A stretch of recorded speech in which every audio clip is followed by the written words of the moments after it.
For just a minute or two, I want you to study this picture and then ask yourself, what is it that I am looking at?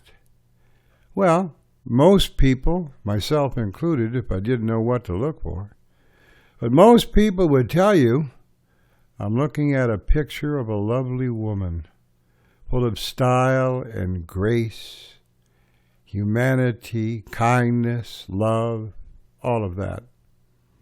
But maybe, just maybe, what you were actually looking at was a projection that was filling your mind by a demon. Doesn't want you to know what it truly looks like.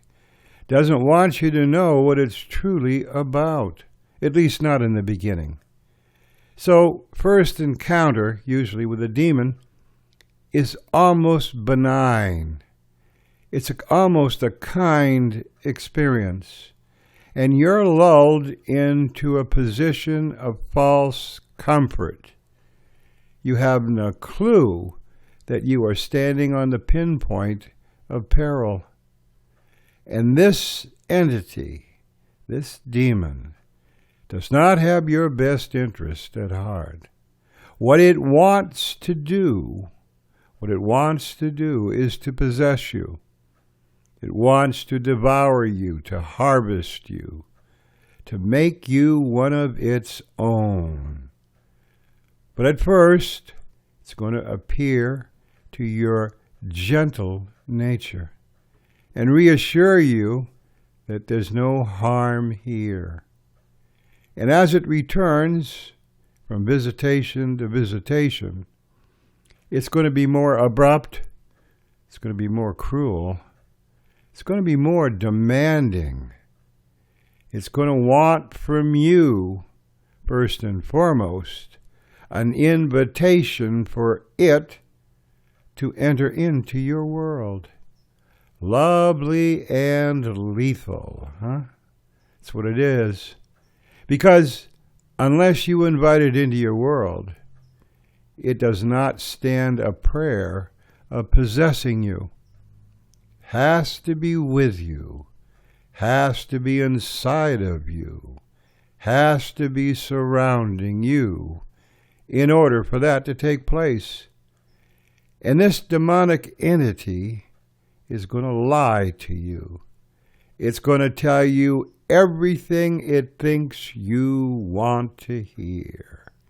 And as you progress from visitation to visitation, because once it has discovered and knows that you are vulnerable, it's going to come back again and again and again. And each time it comes back, it's going to be more abrupt, more harsh. It's not going to be kind like it was in the beginning. It's going to be forceful. It's going to demand that you accede to its requests. And what it wants, first and foremost, is for you to extend an invitation to it, to invite it into your world. Because unless you do that, it has not a prayer of ever possessing you. It has to be with you, has to be around you, has to be in you by consent of the visitation. Think about it. Lovely and lethal. While you still can, while there's still time enough left for you to do this, accept and believe that Jesus Christ is your Lord and Savior.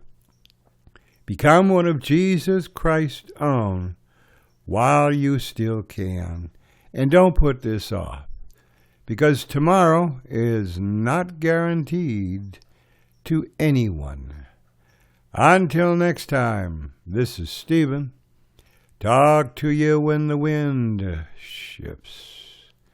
See ya. Bye.